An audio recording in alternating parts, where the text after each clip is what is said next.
அனைவருக்கும் வணக்கம். அரசு அதிகாரிகளை உருவாக்கும் நோக்கில் உங்கள் இம்பல்ஸ்.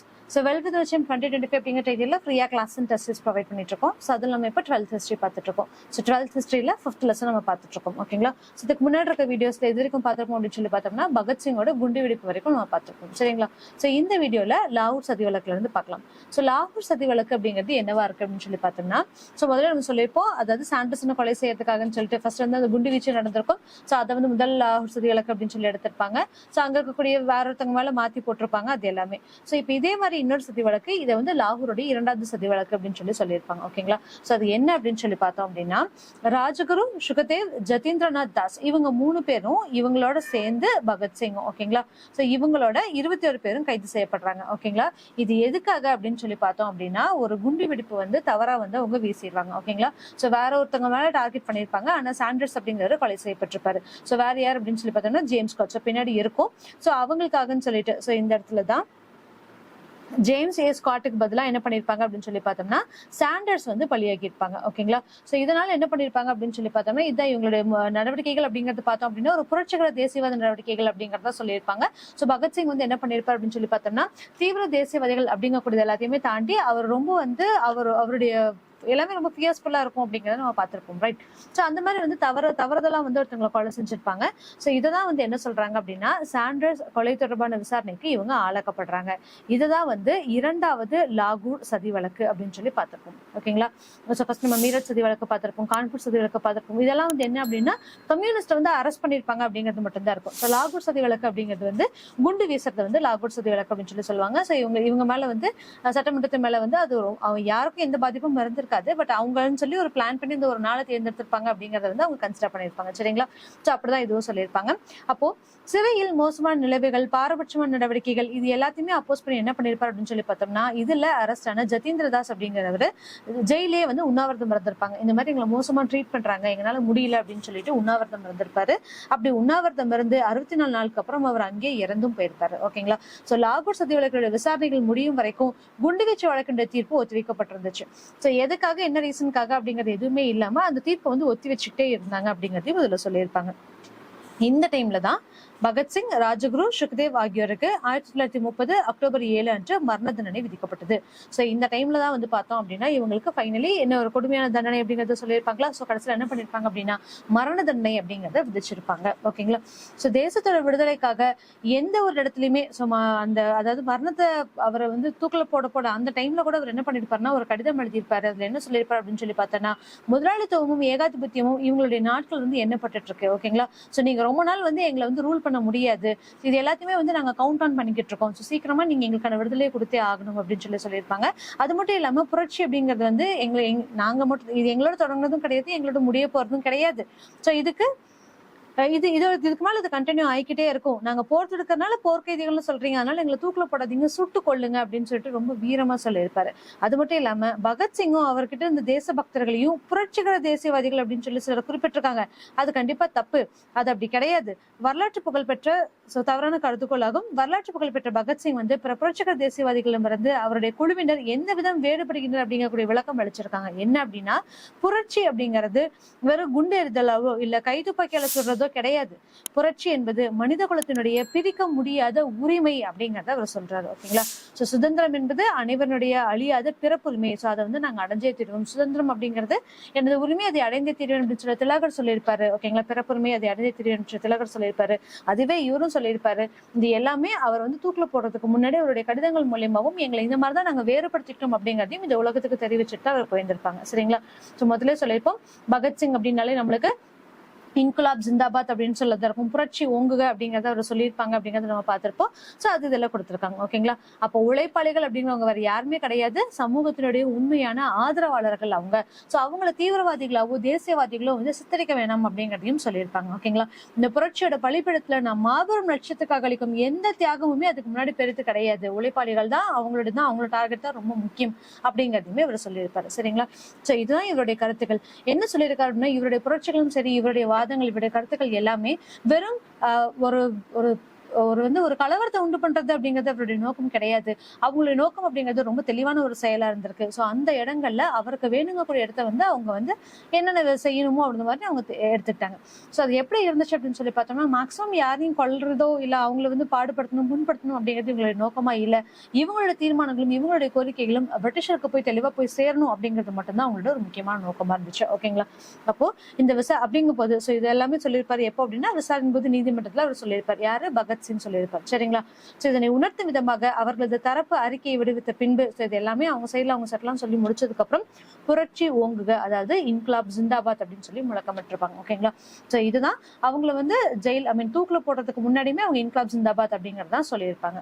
சோ லாகூர் சிறையில 1931 மார்ச் 23 அதிகாலையில் பகத்சிங், ராஜகுரு, சுகதேவ் ஆகியோர் தூக்கிலிடப்பட்டனர். சோ ஆல்மோஸ்ட் 1930 இந்த இடத்துல இவங்க சொல்லியிருப்பாங்களா? சோ 1930 அக்டோபர் 7 அன்னைக்கு அவங்களுக்கு மரண தண்டனை விதிக்கிறாங்க. மரண தண்டனை தான் அவங்களுக்கு கொடுக்கணும் அப்படின்னு சொல்லிட்டு சோ அதுல இருந்து ஜெயில வச்சிருப்பாங்க. எப்போ அப்படின்னா 1 வருஷ காலத்துக்கு 1931 மார்ச் 23 அன்னைக்கு தான் இவங்க எல்லாத்தையுமே வந்து தூக்கில போடுறாங்க. அப்ப தங்களுடைய இறுதி மூச்சு இருக்கிற வரைக்குமே அவங்க என்ன சொல்லியிருந்தாங்க அப்படின்னு சொல்லி பார்த்தோம்னா, இன்குலாப் ஜிந்தாபாத் அப்படிங்கறத சொல்லிட்டே தான் அவங்க வந்து இறந்தாங்க அப்படிங்கிறது நம்மளுக்கு தெரிஞ்ச ஒரு விஷயம். தேசத்துடைய புரட்சிகர அணியான இந்த புரட்சியாளர்களுடைய ஆகச்சிறந்த தியாகமா மட்டும் இல்லாம விடுதலை போராட்டத்தினுடைய வரலாறு அப்படிங்கிறது வந்து கம்ப்ளீட் ஆகாது. இவங்க தான் வந்து எல்லாத்துக்குமே ஒரு சிறந்தவங்களா இருந்தாங்க. எந்த மாதிரியான புரட்சிகள் செய்யணும், எப்படி இவங்களுடைய வீரத்துக்கு ஒரு அடையாளமா இருந்தாங்க அப்படிங்கறதையும் இதுல சொல்லியிருக்காங்க. ஓகேங்களா? சோ இது போன்ற வீரம் சிறந்த போராளிகளோட பட்டியல இன்னொருத்தங்க யார் அப்படின்னு சொல்லி பார்த்தோம்னா, கல்பனா தத் அப்படின்னு சொல்லக்கூடிய ஒரு பெண் அப்படின்னு சொல்லியிருக்காங்க. சோ கல்பனா தத் யாரு, இவங்க என்ன நல்லா பண்ணாங்க அப்படிங்கறத பார்க்கலாம்.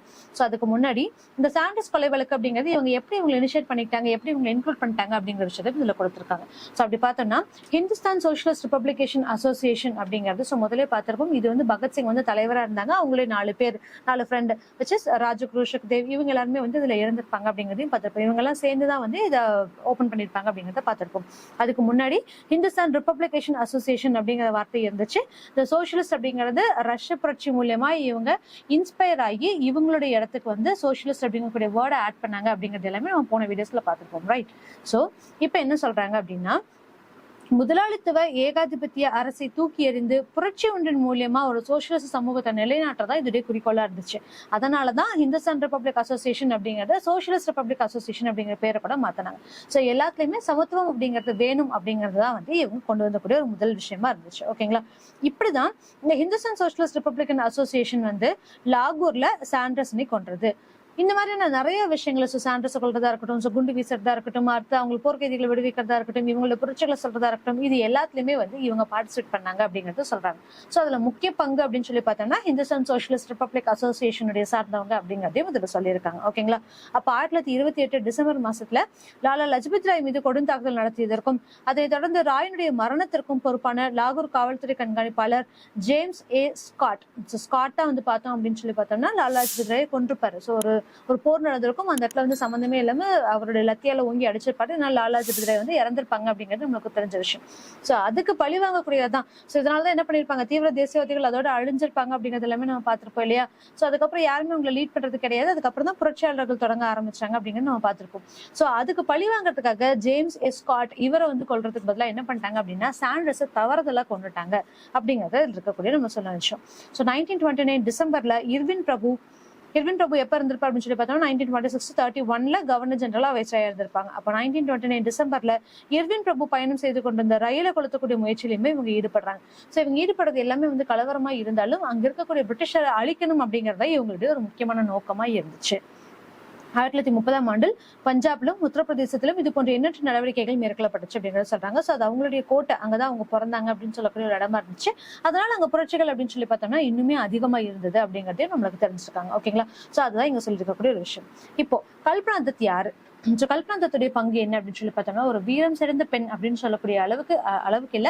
சோ அதுக்கான ஒரு எடுத்துக்காட்டா வந்து கல்பனா தத் அப்படிங்கிறவங்க திகழ்ந்தாங்க. சோ இந்த கல்பனா தத் அப்படிங்கிறவங்க யார் அப்படின்னு சொல்லி பார்த்தோம்னா 1920களோட பிற்பகுதியில கல்பனா தத் அப்படின்னு சொல்லக்கூடிய ஒரு இளம் பெண் இவங்க வந்து சிட்டகாங் ஆயுதப்படை தாக்குதல் வந்து நடத்திருப்பாங்க. ஓகேங்களா? சோ இதுதான் வந்து சிட்டகாங் ஆயுதப்படை அப்படின்னு சொன்னோம்னாலே அதுல வந்து சூர்யாசனம் கல்பனா தத் அப்படிங்கறத நம்மளுக்கு நினைவுக்கு வரும்.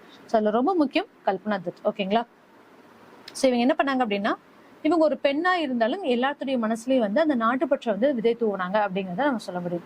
கல்பனா தத் அப்படிங்கிறவர் கம்யூனிஸ்டோட தலைவரா இருந்த PC ஜோஷி அவங்களை வந்து கல்யாணம் பண்ணிட்டாங்க. கல்யாணம் பண்ணதுக்கு அப்புறம் இவங்க கல்பனா ஜோஷி அப்படின்னு சொல்லி அறியப்படுறாங்க.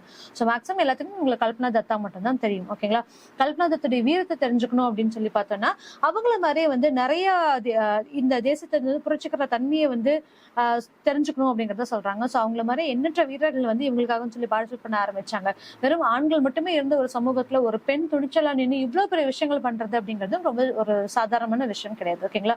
ஸோ சிட்டகாங் ஆர்மரி அப்படின்னு சொல்லி பார்த்தோம்னா வெஸ்ட் பெங்கால் வங்காளதேசம்ல பார்த்தோம் அப்படின்னா சிட்டகாங் அப்படிங்கக்கூடிய ஒரு இடம் இருக்கும். ஸோ அந்த இடத்துல நடந்தக்கூடிய விஷயங்கள் தான் இதை பத்தி சொல்றாங்க. ஓகேங்களா? அப்போ தனித்தனியாக ஒவ்வொருவரை கொன்றொழிப்பது அப்படிங்கறதுல இருந்து சமூக அமைப்பில் மாபெரும் மாற்றத்தை ஏற்படுத்தக்கூடிய நோக்குல இந்த மாதிரியான தன்மைகள் வந்து அமைஞ்சிச்சு அப்படிங்கறத சொல்லியிருப்பாங்க. ஸோ யார் அப்படின்னு சொல்லி பார்த்தோம்னா பிரிட்டிஷ் இந்தியாவில் பல புரட்சி குழுக்கள் இருந்துச்சு. ஓகேங்களா? இந்த புரட்சி குழுக்கள் தான் என்ன பண்ணிருப்பாங்க, ஒவ்வொருத்தனா கொள்றது அப்படிங்கிறது செட் ஆகாது. ஸோ அதுக்கு இன்ஸ்டன்ட் என்ன பண்ணிருப்பாங்க அப்படின்னு சொல்லி பார்த்தோம்னா நம்ம புரட்சிக்காக வந்து ரொம்ப ஸ்பெசிபிக்கா ஒவ்வொரு விஷயங்களும் பண்ணணும் அப்படிங்கக்கூடிய ஒரு முடிவை கொண்டு வந்திருப்பாங்க. ஓகேங்களா? அதுதான் சமூக அமைப்புல மாபெரும் மாற்றத்தை ஏற்படுத்தக்கூடிய நோக்குடன் கூட்டான நடவடிக்கைகளை மேற்கொள்ளணும் அப்படிங்கறதா இவங்களுடைய ஒரு முக்கியமான நோக்கம். ஓகேங்களா? அப்ப சிட்டகாங் ஆயுதப்படை தாக்குதலுடைய புரட்சிகர தலைவரான சூர்யா சென் தனிப்பட்ட நடவடிக்கைகளுடைய இடத்தில் ஆயுதம் தாங்கிய போராட்டத்தை ஏற்பாடு செய்வது அப்படின்னு சொல்லிட்டு ஒரு புரட்சிகரமான ஒரு பாதையை வந்து இளைஞர்களுக்கு கொடுக்குறாங்க. ஓகேங்களா? சோ ஆயுதம் தாங்கி ஒரு போராட்டம் நீங்க நடத்தணும் அப்படிங்கிறது இவங்களுடைய ஒரு விஷயம். சோ அதன் போக்கில் நம்ம பலர் இறக்க நேரிடும். ஓகேங்களா? சோ கண்டிப்பா நம்ம ஆயுதம் தாங்கி போறோம் அப்படின்னு சொல்லி பார்த்தோம்னா நம்மளை கொள்ளதான் செய்வாங்க. பட் ஸ்டில் அத்தகைய உன்னத நோக்கத்திற்கான நமது தியாகம் வந்து வீண் போகாது அப்படிங்கிறதையும் சொல்லியிருக்காங்க. நீ செத்தாலும் பரவாயில்ல, நீ அதுக்காக நீ செஞ்ச ஒரு உழைப்போ தியாகமோ வந்து கண்டிப்பா வீண் போகாது அப்படிங்கிறத சொல்லியிருக்காங்க. அப்போ அப்படின்னு சொல்லிட்டு ஆனந்த குப்தாவிடம் கூறியிருக்காரு. 1920 நடுப்பகுதியில் யுகாந்தர் அணுசீலன் சமிதி, இதெல்லாம் நம்ம எங்க பார்த்திருப்போம். ஸோ முன்னாடி டாக்கால் இருக்கக்கூடிய அணுசீலன் சமிதி, யுகாந்தர் இருக்கக்கூடிய அணுசீலன் சமிதி அப்படின்னு சொல்லிட்டு ஜத்தீந்திரா தாஸ் இவருடைய யாரு நம்மளுடைய அரவிந்த் கோஷ் அவருடைய தம்பி இவங்க மூலியமா வந்து உருவாக்குனாங்க அப்படிங்கிறது எல்லாமே பார்த்திருப்போமா.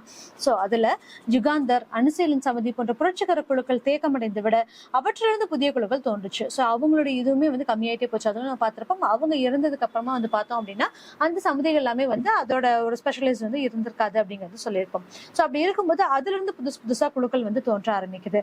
அதுல வங்காளத்தில் பள்ளிக்கூடம் ஒன்றில் ஆசிரியராக பணிபுரிந்தவர் சூர்யா சென். சோ வந்து இவர் ஒரு சாதாரண ஒரு டீச்சரா இருந்திருக்கக்கூடிய ஒரு மனுஷன் தான். சோ தலைமையில் செயல்பட்ட குழு முக்கியமானதாகும். அவர் ஒத்துழையாமை இயக்கத்தில் தீவிரமாக பங்கெடுத்ததுடன் கதரையும் அணிந்து வந்தார். அவருடைய குழு இந்திய தேசிய காங்கிரசினுடைய சிட்டகாங் பிரிவுடன் மிகவும் நெருக்கமாக இருந்து செயல்பட்டது. ஸோ நம்ம இந்த விடுதலை டூ எடுத்துட்டோம் அப்படின்னு சொல்லி பார்த்தோம்னா மோரலஸ் நம்மளுக்கு கொஞ்சம் கொஞ்சம் குட்டிக்கிட்டே இதுல இருக்கக்கூடிய எல்லா விஷயங்களுமே தெரியும். இவங்களும் டீச்சரா இருப்பாங்க, அதுலயே ஒரு நார்மல் டீச்சரா ஒருத்தர் தான் இருப்பார். ஓகேங்களா? ஸோ அந்த மாதிரியான விஷயங்கள் சொல்றேன். அப்படி இருக்கும்போது என்ன பண்ணிருப்பாங்க அப்படின்னு சொல்லி பார்த்தோம்னா இவரும் அந்த சிட்டகாங்ல இருக்கக்கூடிய அந்த ஆர்மரிஸ் கூட ஒரு நெருங்கிய நட்புட இருந்திருப்பாங்க அப்படிங்கிறதையும் இதுல சொல்லியிருப்பாங்க. ஸோ இந்த பாக்ஸ் என்ன கொடுத்துருக்காங்கன்னு பார்க்கலாம். ஸோ போர் தளவாட கிடங்கு தாக்குதலின் போது தப்பித்த இருவர் 1932 ஜூன் 13 அரசு படைகளுக்கு எதிராக நேருக்கு நேர் மோதல் ஏற்பட்ட போது கொல்லப்படுறாங்க. ஓகேங்களா? அந்த 2 பேர் யார் அப்படின்னு அந்த 2 பேர் வந்து கொல்லப்படுறாங்க. அதே வேளையில அவர்கள் தால்கட் கிராமத்தில் அரசு படை தளபதிகள் கேப்டன் கேமரோனை ஒரு ஏழை பிராமண விதவையான சாவித்ரி தேவி என்பவருடைய வீட்டில் கொண்டனர். ஓகேங்களா? சோ கேப்டன் கேமரோன் அப்படிங்கிற இவங்க என்ன சொல்லியிருக்காங்க அப்படின்னு சொல்லி பார்த்தோம்னா 2 பேர் இறக்குறாங்க. அந்த டைம்ல வந்து இவர் போய் கொன்றுவார். யார் அப்படின்னு சொல்லி பார்த்தோம்னா கேப்டன் கேமரோன் அப்படிங்கிறத கொன்றுவாங்க. சோ எங்க கொண்டிருப்பாங்க அப்படின்னு சொல்லி பார்த்தோம்னா ஒரு சேசிங் நடந்துட்டு இருக்கும். அப்படி நடந்துட்டு இருக்கும்போது ஒருத்தவங்களுடைய வீட்டுல வந்து கொன்றுவாங்க. அவங்க யார் அப்படின்னு சொல்லி பார்த்தோம்னா ஒரு பிராமண விதவை அப்படின்னு சொல்லக்கூடிய சாவித்ரி தேவி அப்படிங்கக்கூடிய ஒரு பெண். ஸோ இந்த டைம்ல என்ன இருக்கும் அப்படின்னு சொல்லி பார்த்தோம்னா அப்ப அவங்க பார்த்திருப்பாங்களே யார் கொண்டிருப்பாங்கன்னு சொல்லி அவங்க ஒரு ஐ விட்னஸா கொண்டு வரணும் அப்படிங்கிறதுக்காக இவங்களை போய் கேட்டிருப்பாங்க. நிறைய டார்ச்சருக்கு அவங்களும் ஆளாக்கப்பட்டிருப்பாங்க. ஆனா கடைசி வரைக்கும் யார் கொன்னாங்க அப்படிங்கிற விஷயத்த அவங்க கடைசி வரைக்கும் சொல்லவே இல்லை. ஓகேங்களா? இந்த அளவுக்கு அவங்களுக்கு வேணுங்கக்கூடிய விஷயம், அதாவது அவங்க எல்லாருக்குமே வந்து ரொம்ப சப்போர்ட்டிவா ஸ்ட்ராங்கா இருந்தாங்க அப்படிங்கிறத நம்ம இது மூலியமா பார்க்க முடியும். ஓகேங்களா? அப்ப படிப்பறிவற்ற ஏழையா இருந்தாலும் தங்கம் போன்ற பொருட்களுக்கு ஆசைப்படாமல் தயக்கமின்றி அத்தனை கொடுமைகளையும் பழியும் தாங்கிக் கொள்ள முடிஞ்சது அப்படின்னு சொல்லி சொல்லியிருக்காங்க. சோ இது வந்து அப்ப மக்கள் எப்படி இருந்தாங்க, எப்படி உங்களுக்கு சப்போர்ட் பண்ணிட்டு இருந்தாங்க அப்படிங்கிறதுக்கான ஒரு எக்ஸாம்பிளா தான் நம்ம பார்க்கப்படுறோம். சோ இதுல யார் சொல்லியிருப்பாங்க அப்படின்னு சொல்லி பார்த்தோம்னா கல்பனா தத்துடைய சுயசரிதை. ஓகேங்களா? சோ கல்பனா தத்தோட சுயசரிதை என்ன அப்படிங்கிறதையும் கொஸ்டின்ல வந்திருக்கு. சோ அது என்ன அப்படின்னு சொல்லி பார்த்தோம்னா சிட்டகாங்ஸ் ஆர்மரி ரைடர்ஸ் ரெமினிசன்ஸ் அப்படிங்கறதான் கல்பனா தத்துடைய சுயசரிதை. ஓகேங்களா? சோ இது வந்து ரொம்ப ரொம்ப இம்பார்ட்டன்ட். இந்த கொஸ்டின்ஸ்க்கு முன்னாடி கேட்டிருக்காங்க. அப்போ இப்படிதான் வந்து இவங்களுடைய ஆயுதப்படை தாக்குதல்களை முதல்ல பார்த்திருப்போம். கல்பனா தத்தன் சூர்யாசன் அப்படிங்கிற ரொம்ப முக்கியமானவரா இருந்திருப்பாரு. சூர்யாசன் அப்படிங்கிறது வந்து ஒரு டீச்சரா இருந்திருப்பாரு. அதுல மட்டும் இல்லாம சிட்டகாங்ல இருக்கக்கூடிய ஆர்மரிஸோட ஒரு நெருங்கிய தொடர்போட இருந்திருப்பாங்க அப்படின்னு சொல்லியிருப்பாங்க. சோ இதனாலதான் வந்து இவங்களால ஒரு ஆயுதப்படை தாக்குதல் அப்படிங்கறது நடத்த முடிஞ்சது. ஓகேங்களா? சோ அது என்னென்ன ஆயுதப்படை தாக்குதல்கள் நடத்திருப்பாங்க, எப்படி இருந்திருக்கும் அப்படிங்கிறது எல்லாமே நம்ம அடுத்தடுத்த வீடியோஸ்ல பார்க்கலாம். தேங்க்யூ.